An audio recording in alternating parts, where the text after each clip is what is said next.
Então, no ano passado, quando eu precisava desesperadamente de uma mudança de ares para enfrentar o final do meu namoro, encontrei o que parecia ser a escapada perfeita.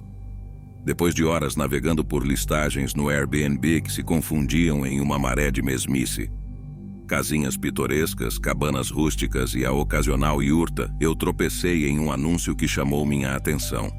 Era uma casa grande e isolada em uma ilha perto de Cape Cod, remota, pacífica, perfeita para uma semana de escrita ininterrupta. O anfitrião, um sujeito chamado Arthur, tinha uma reputação sólida com uma medalha de superhost que brilhava como um farol de confiabilidade.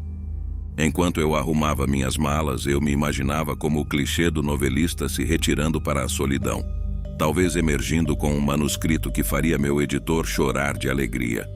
A jornada para a ilha foi menos pitoresca, envolvendo uma viagem de balsa que deixou claro que meu estômago preferia terra firme, seguida por uma carona em um Jeep antigo conduzido por um homem que acreditava que as placas de trânsito eram apenas sugestões. Chegando a casa, o cenário era diretamente de um folheto de retiros para escritores que você não pode pagar. A casa estava situada em um penhasco com vista para o mar, suas paredes envelhecidas pelo sal e tempestades, janelas observando como olhos cansados. Era maior do que parecia nas fotos, com um ar que sugeria ter histórias para sussurrar, se você ousasse ouvir. Arthur estava me esperando no alpendre, sua presença tão surpreendente quanto encontrar um mordomo em uma casa assombrada. Era um senhor mais velho, seu cabelo uma rebelião de branco que contrastava fortemente com seus olhos profundos e sérios. Seu sorriso era de um diplomata, educado, mas retendo segredos. "Bem-vindo", ele disse, estendendo uma mão que parecia capaz de quebrar nozes. "Obrigado", respondi, tentando não parecer muito ansioso para escapar de seu aperto de mão firme. Ele me deu um breve tour, apontando as peculiaridades da casa com um toque de orgulho. Construída pelo meu bisavô, sobreviveu a 3 furacões e um divórcio particularmente desagradável, ele brincou. Seu humor era tão seco quanto o pó nos móveis antigos. Então vieram as regras. Enquanto estávamos na cozinha, que cheirava levemente a ervas e algo menos agradável que eu não conseguia identificar, Arthur me entregou uma folha de papel. Seu comportamento mudou de anfitrião excêntrico para um sentinela grave. "Estas são as regras da casa", ele entoou como se recitasse uma lei antiga. "Siga-as, todas elas, sem exceções." Peguei o papel meio esperando ver instruções para invocar um demônio ou pelo menos como separar corretamente o reciclável. Em vez disso, as regras pareciam o roteiro para um filme de terror. Primeira, nenhuma luz acesa após as 11 horas da noite. Segunda, nunca entre no porão, não importa o que você ouça lá de dentro. Terceira, ignore qualquer batida na porta após o pôr do sol. Quarta, se você ver uma figura no jardim, não interaja. Recue para dentro da casa imediatamente. Levantei uma sobrancelha. "Isso é sério?", perguntei, esperando uma risada para quebrar a tensão. "Muito", ele respondeu, seu rosto inexpressivo. "A ilha tem suas peculiaridades." Quando ele saiu, seu sorriso era mais enigmático do que tranquilizador. "Aproveite sua estadia", ele chamou por cima do ombro, me deixando sozinho com o mar sussurrante e uma lista que sugeria que minha estadia poderia ser mais sobre sobrevivência do que sintaxe. Agora você poderia pensar que um conjunto de regras como as que Arthur me deu era algum costume local pitoresco, talvez pretendendo dar um sabor de charme antigo a um local de férias que seria de outra forma comum. Se ao menos fosse assim. Eu estava na luz enfraquecida da cozinha, relendo as regras, perguntando-me se talvez Arthur fosse também um pouco romancista, porque certamente isso tudo era um prelúdio para uma história na qual eu não estava interessado em estrelar. Primeira, nenhuma luz acesa após as 11 horas da noite. A ideia parecia ridícula à primeira vista. O que era isso? Um acampamento de verão para vampiros? Eu meio que esperava encontrar uma regra subsequente mandando colocar alho em todas as portas e janelas. Talvez Arthur pensasse que quanto menos eu visse, menos notaria que a decoração não tinha sido atualizada desde a administração de Vargas. Segunda, nunca entre no porão, não importa o que você ouça de lá. Agora isso estava ficando interessante. O que poderia estar no porão? Uma família de guaxinins fazendo sessões espíritas? O fantasma de um contrabandista descontente? Minha imaginação corria solta, mas a parte racional de mim assumia que provavelmente era só um lugar mofado e propenso a inundações, uma característica comum das casas na ilha. Terceira, ignore qualquer batida na porta após o pôr do sol. Esta era uma regra que parecia fácil de seguir, até aquela noite. À medida que o sol se punha, pintando o céu com pinceladas de carmesim e púrpura como um hematoma no mundo, alguém bateu na porta. Não era a batida tímida de um viajante perdido, mas um som firme e deliberado, ressoando profundamente nos ossos da velha casa. Eu congelei o dedo sobre o botão salvar do meu laptop. A batida veio novamente, insistente.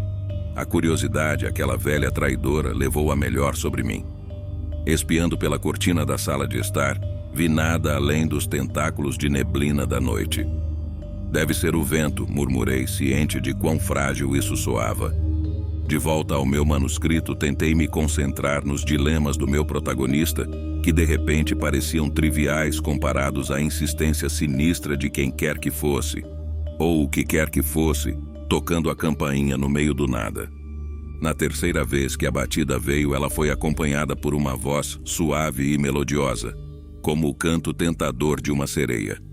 Por favor, eu preciso de ajuda, sussurrava, mal audível sobre o vento uivante. Isso estava ficando ridículo. Regra ou não regra, eu não podia simplesmente ignorar uma possível alma em apuros lá fora. Pegando uma lanterna, aproximei-me da porta, armado também com a bravura que vem de muitos anos assistindo filmes de terror e gritando com os personagens por suas escolhas de vida obviamente pobres. Abri a porta com um gesto teatral, esperando encontrar o fantasma do pai de Hamlet do outro lado, pronto para me transmitir alguns segredos trágicos reais. Mas não havia nada. O alpendre estava vazio, o ar noturno frio preenchido apenas com o sabor salgado da pulverização do mar e um toque, algo mais. Algo vagamente metálico, como sangue. Estremeci, não completamente certo se era do frio ou da realização de que eu poderia não estar tão sozinho quanto pensava. Retornando para dentro, tranquei a porta. Mais uma regra quebrada se eu estivesse contando, o que decididamente não estava. Eu estava começando a entender o método na loucura de Arthur. Talvez essas regras não fossem para a proteção da casa, mas para seu habitante temporário. Eu. Como se em resposta à minha realização, peguei um vislumbre de algo se movendo no jardim pelo canto do olho. Lá, apenas além do alcance das luzes fracas da casa, estava uma figura, alta e magra, balançava levemente, como se dançasse ao som do vento tempestuoso. Pisquei e ela se foi, deixando apenas o farfalhar dos arbustos como souvenir de sua visita. Na manhã seguinte, à luz dura do dia, era fácil rir dos medos da noite. Até me aventurei no jardim, meio esperando encontrar pegadas ou algum outro indício. Em vez disso, havia apenas a terra perturbada dos canteiros de flores, como se o vento mesmo tivesse dado um passeio por eles. Retirei-me de volta para dentro, minha risada ecoando um pouco alto demais na casa vazia. Parecia que a piada estava em mim, e o desenlace ainda estava por vir. Eu estava interpretando um papel em uma história, com certeza, mas estava começando a sentir que não era uma que eu estava escrevendo. Até a terceira noite eu já tinha começado a tratar as peculiaridades da casa como parte da minha rotina diária, como evitar pisar nas rachaduras da calçada ou recusar-se a abrir guarda-chuvas dentro de casa. Uma pequena superstição para garantir a segurança, eu me dizia. Mas o isolamento da ilha começava a me afetar. Meus únicos companheiros sendo os rascunhos gelados que pareciam sussurrar pelos corredores e o ocasional guincho de uma gaivota criticando minhas escolhas de enredo. A regra sobre não atender a porta após o pôr do sol tinha parecido particularmente fácil de seguir, até aquela noite. Conforme o sol se punha, tingindo o céu com tons de carmesim e roxo, como um hematoma no mundo, veio uma batida. Não o toque tímido de um viajante perdido, mas um som firme e deliberado, que ressoava profundamente nos ossos da velha casa.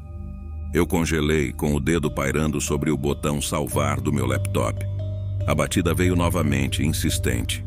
A curiosidade, aquela velha traidora, levou a melhor sobre mim. Espiando pela cortina da sala de estar, vi nada além dos tentáculos de neblina da noite. Deve ser o vento, murmurei, ciente de quão fraco isso soava. De volta ao meu manuscrito, tentei me concentrar nos dilemas do meu protagonista, que de repente pareciam triviais comparados à insistência sinistra de quem quer que fosse, ou o que quer que fosse, tocando a campainha no meio do nada. Na terceira vez que a batida veio, ela foi acompanhada por uma voz suave e melodiosa, como o canto tentador de uma sereia. Por favor, eu preciso de ajuda. Ela sussurrava, mal audível sobre o vento uivante. Isso estava ficando ridículo.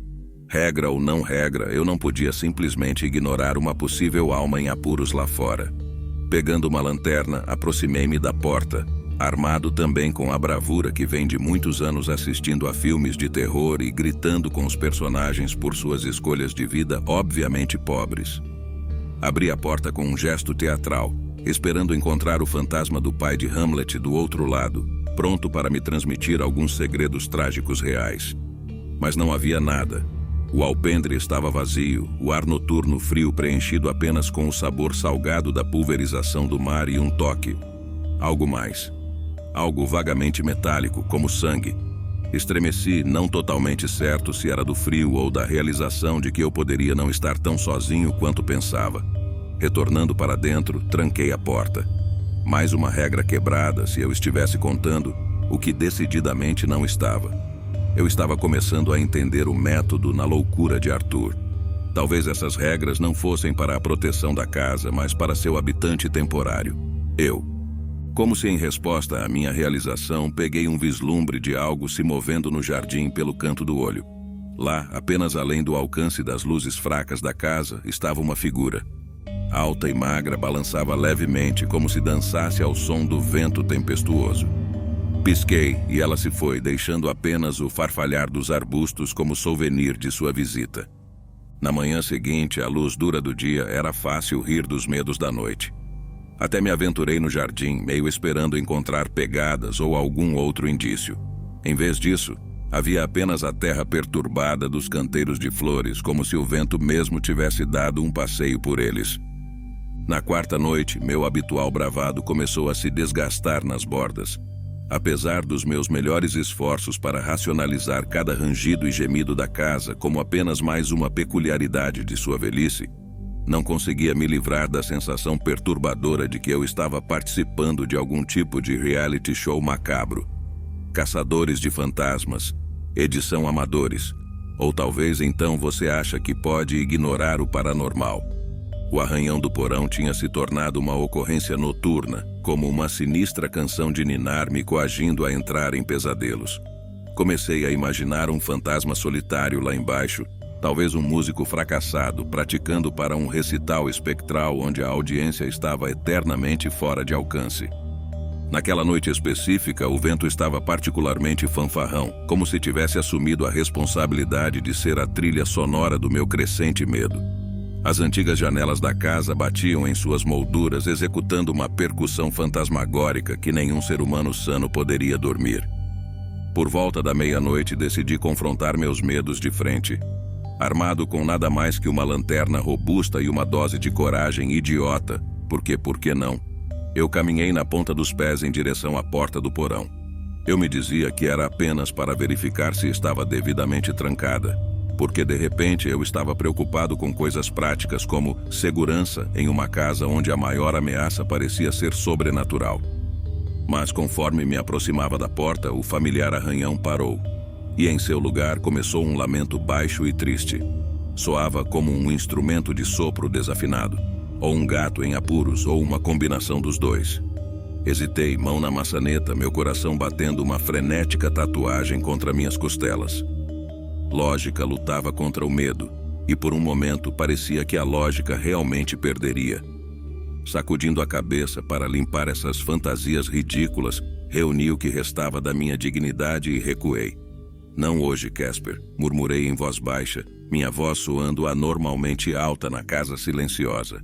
O som cessou abruptamente, como se o espectro do porão estivesse ofendido pela minha falta de apreciação por suas serenatas noturnas. De volta à segurança relativa do meu quarto, tentei voltar à escrita, mas as palavras borravam diante dos meus olhos. O arranhão havia retomado, desta vez acompanhado por algo que soava suspeitosamente como suspiros. Críticos, eu zombei, tentando injetar humor na situação. No entanto, meus esforços para levar as coisas na brincadeira foram interrompidos quando uma sombra passou pelo limiar da minha porta. Congelei, cada cabelo do meu corpo em alerta. Lentamente me virei, esperando meio que enfrentar alguma criatura demoníaca com olhos demais e um gosto por sangue de novelista. Mas não havia nada, apenas as sombras trêmulas lançadas pela tempestade lá fora. Exausto pelo medo e pela frustração, finalmente desabei na cama, os lençóis frios e nada acolhedores. Deitei ali, de olhos bem abertos, encarando o teto como se ele contivesse as respostas para esse quebra-cabeça assombrado. O sono, quando veio, foi um visitante relutante, entrando de fininho e me deixando inquieto com sonhos de sombras sussurrantes e porões lamentando. O som de batidas me acordou. Coração dando pulos, lancei um olhar para o relógio. 3 da manhã. Sério? Eu resmunguei, jogando para trás as cobertas. As batidas persistiram, urgentes e implacáveis. Com um suspiro, me arrastei em direção ao inevitável, murmurando: isso melhor ser bom, ou pelo menos digno de um prêmio de horror. Enquanto me aproximava da porta, minha mente corria com possibilidades. Talvez uma entrega de pizza que havia dado terrivelmente errado, ou talvez a vida selvagem local tivesse desenvolvido um gosto por entradas dramáticas. Abri a porta com um floreio, meio esperando encontrar o fantasma do pai de Hamlet do outro lado, pronto para transmitir alguns segredos reais trágicos. Em vez disso, o alpendre estava vazio, exceto pelo vento uivante que parecia quase rir à minha custa. Muito engraçado, murmurei para o brincalhão invisível. Você me pegou. Haha. O ar frio da noite mordia minha pele, um lembrete físico da piada em que eu estava vivendo. Fechando a porta, voltei para minha fortaleza de solidão ou insanidade, dependendo da hora da noite. Ao caminhar de volta para meu quarto, as tábuas do assoalho rangiam sob meus pés com o timbre de um velho navio gemendo através de uma tempestade. Foi então que percebi. Esta não era apenas uma casa, era um navio, e eu era seu único e relutante marinheiro, navegando através de um mar de sombras e ruídos. Subindo na cama, puxei os cobertores até o queixo como um escudo contra a noite. No entanto, o sono provou ser um amigo volúvel. Justamente quando comecei a adormecer, um estrondo na sala de estar me acordou. Coração batendo, fiquei imóvel, ouvindo. Uma das janelas teria cedido ao vento implacável, ou algo decidira se convidar para entrar. Reunindo cada pedaço de coragem que pude reunir, o que admitidamente não era muito, andei na ponta dos pés até a sala de estar. A sala estava banhada pela luz da lua, filtrando através dos ramos agitados das árvores lá fora, lançando padrões estranhos no chão. Foi quando eu vi. Um livro tinha caído da prateleira. Apenas um livro. Eu ri, um som que era mais uma liberação do medo acumulado do que diversão. Claro, é só um livro. Isso não é um romance de terror, sabe? Disse ao cômodo vazio, esperando que minhas palavras fossem mais convincentes do que senti. Estava prestes a voltar para a cama quando um baque suave vindo da direção do porão fez meus passos hesitarem. Não agora, não de novo, implorei em silêncio, não no clima para outra rodada de adivinhe esse ruído aterrorizante. Mas enquanto eu ficava lá, a casa se aquietava, como se estivesse segurando a respiração junto comigo. O amanhecer não poderia chegar rápido o suficiente. Quando chegou, a luz do sol parecia uma bênção, os medos da noite se derretendo no calor do novo dia. Eu arrumei minhas malas. Cada item um testemunho da minha sobrevivência nessa história gótica. Enquanto fechava a mala, não conseguia deixar de sentir que olhos estavam sobre mim, observando, esperando. Arthur estava me esperando lá fora, seu sorriso tão enigmático quanto sempre. Você gostou da sua estadia? Ele perguntou, um brilho de travessura. Ou seria malícia? Em seus olhos. Foi esclarecedor, respondi, escolhendo minhas palavras com cuidado. Nunca mais olharei para porões ou regras da mesma maneira novamente. Enquanto eu dirigia para longe, olhei no espelho retrovisor. A silhueta da casa se destacava contra o céu, estoica e silenciosa. Estremeci, não pelo frio, mas pela realização de que algumas noites, alguns ruídos ficariam comigo muito tempo depois de minha partida. E lá, na janela mais alta da casa, uma figura me observava partir. Uma despedida ou um aviso? A resposta, como a casa e seus habitantes espetrais, permanecia envolta em sombras e mistério. Se você gostou dessa história arrepiante, pense nas suas próprias experiências com o inexplicável. Você já encontrou algo verdadeiramente insondável? Compartilhe suas histórias nos comentários abaixo. E se você gosta de contos arrepiantes como este, não se esqueça de se inscrever e clicar no ícone do sino para ser notificado sempre que eu postar um novo vídeo.